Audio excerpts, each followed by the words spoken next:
Hi everybody, Dr. D here. And this week I'd like to share some additional information with you concerning the various functions of the brain and the mind. Now obviously there are a myriad of approaches and a myriad of elements involved in the function of the brain and the mind that have to do with things like chemicals, neurochemicals, neurotransmitters, hormones, and there are various parts of the brain that perform various functions in response to various stimuli, and they're all coordinated by the brain. However, when you step back and take a look at the entire process, and you understand, as you should by now, that there are three major influences to the biological environment of the human, those being the structure, the biochemistry, and the psychological, the emotional, and the spiritual influences, the brain and the mind obviously play an important role in this whole process, particularly when we're dealing with the virtual realm of psychological and emotional influences.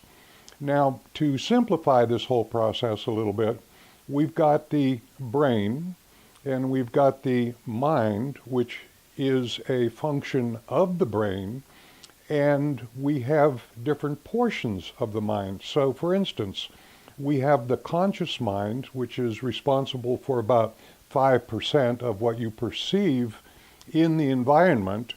To give you an example, there are thousands of frequencies of various kinds of waves in the environment at any given time that you have totally no awareness of. So the cognitive function of the brain, or the conscious function of the brain, occurs right over your eyebrows. It's called the prefrontal cortex.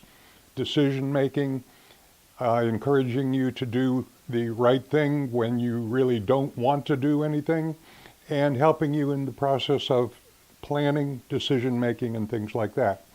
But the subconscious mind is essentially a passive worker.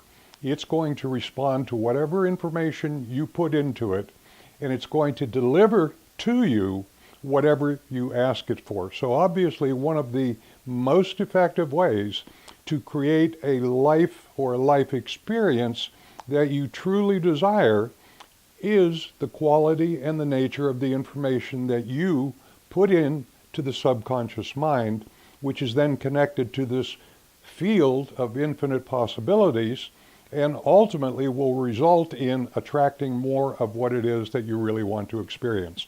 So until next time, I'm Dr. Richard DiCenso, and thank you for watching.